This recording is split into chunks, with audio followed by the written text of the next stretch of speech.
An employee at a Wells Fargo died at her desk, and it took 4 days before anyone noticed, despite the building still being open to co-workers along with having 24/7 security. It's a crazy story I recently learned about that made me sad, but also angry at the sheer reality of life, along with the value as a person. A Tempe Wells Fargo employee died at her desk.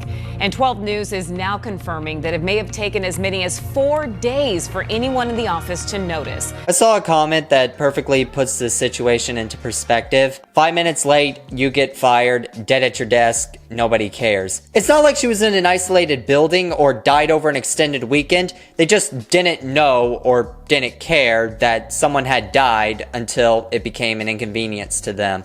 Like, I'm willing to bet a large sum of money that if one of the coworkers didn't find her, then the only way the company would act themselves is after they noticed she hadn't clocked out for 4 days, because they weren't about to pay triple overtime. It's so sad, the reality of today's society. Now, according to coworkers, she was in an underpopulated area of the office because a lot of workers for Wells Fargo work remote.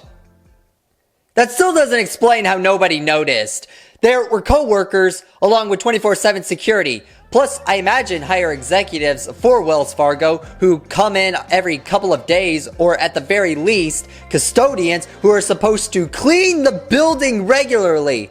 Like, how? All these employees and not a single person did something until the body started to rot. Once the smell became an inconvenience to them, they finally acted to find out somebody had died literally under their nose. A Wells Fargo employee went to work the morning of Friday, August 16th and never went home. Tempe police tell 12 News 60-year-old Denise Prudhomme scanned into work at 7 o'clock in the morning. 4 days later, police responded to the office building near Washington Street and Priest Drive for reports of a subject down. Prudhomme was declared dead. The Tempe Police Criminal Investigation Bureau is investigating, but do not suspect foul play. A Wells Fargo employee exclusively spoke with 12 News, but asked not to be recorded or identified out of fear for their job. You know it's a toxic work environment when the person who found Denise's body chose to remain anonymous out of fear of losing their job. Not to shy away from the main culprits, but this adds a whole other perspective to the incident. It's very possible the general workers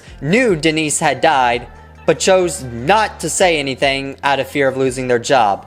And if that really is the case, then I don't know what else to say other than that's a new low for humanity. The employees are the ones inside the office throughout the majority of the day. There's hundreds of thousands of people employed in the Tampa branch alone, so I highly doubt not a single person knew one of their own had died.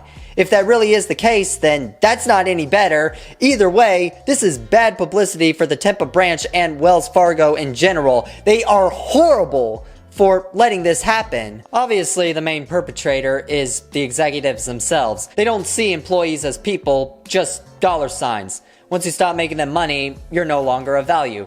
I mean, it doesn't matter that an employee died. It may have taken 4 days to find her body, but it'll only take 4 minutes to find her replacement. They say a colleague found Prudhomme dead at her desk in a cubicle while walking around the building on Tuesday, August 20th. Prudhomme's cubicle was reportedly on the 3rd floor and away from the main aisle. This employee says several people had smelled a foul odor, but passed it off as faulty plumbing. What kind of excuse is even that? Oh, she wasn't in the main aisle, so how was I supposed to know that they worked here?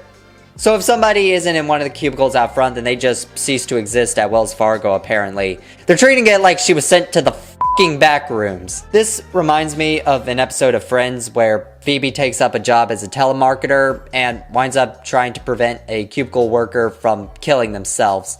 And when she goes to the guy's office, none of his co-workers knew he even existed. Only in this case, there's no laugh track playing. Like, I know I normally talk about stuff that's silly, but this is just depressing. They say while most Wells Fargo employees at this Tempe location work remote, the building has 24/7 security, and someone should have found Prudhomme sooner. The incident left several employees feeling scared and uneasy. This employee wants to see new safety protocols in place, telling me, quote, "It's negligence in some part." I'd be lying if I said I wasn't curious to see what protocol changes Wells Fargo might make if they actually do anything. Hey y'all, new protocol in effect. If you're feeling kind of dizzy or even a little tipsy, go somewhere else. Realistically, however, I imagine it being like the Disney terms and service where by signing this agreement, you acknowledge you must not die in any way at any Wells Fargo.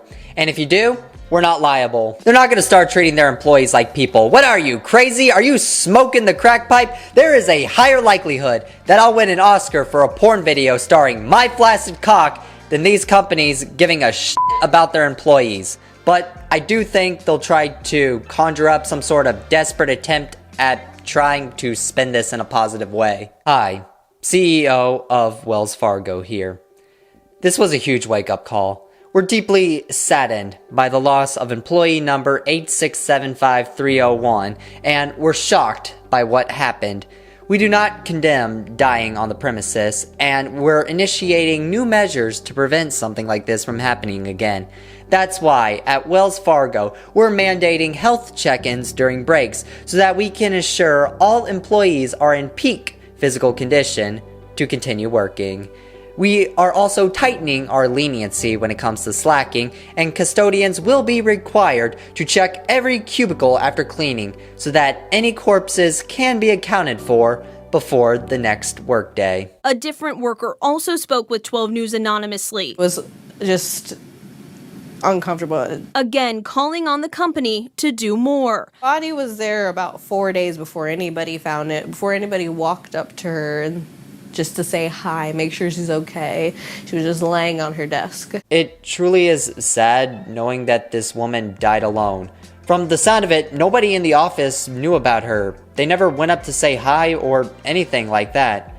I don't know what the situation was at home or if she had a family, but it really is upsetting.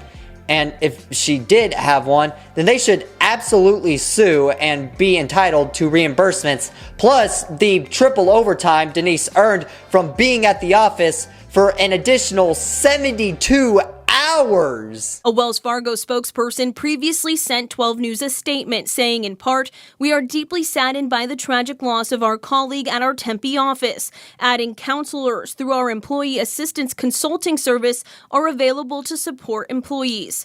An employee tells me their direct management offered those services, addressed the incident, and told workers the building was thoroughly cleaned. They should just level the entire branch. It won't justify this by any means, but it'll leave a dent in their stocks, and like an eye for an eye, that's the least they can do to compensate for this tragedy. Sure, the employees will get caught in the crossfire, but they didn't seem to care that one of their own died, so why should I care if they wound up being unemployed? I just wanted to talk about this because, unlike the people at Wells Fargo, I care, and this left me with mixed emotions. It's just an awful situation and really challenges my faith in humanity. However, let this be a rough learning lesson that these large corporations do not care about you as a person. They're not looking out for you or your best interest, and you should proceed with caution if you find yourself working for one of them.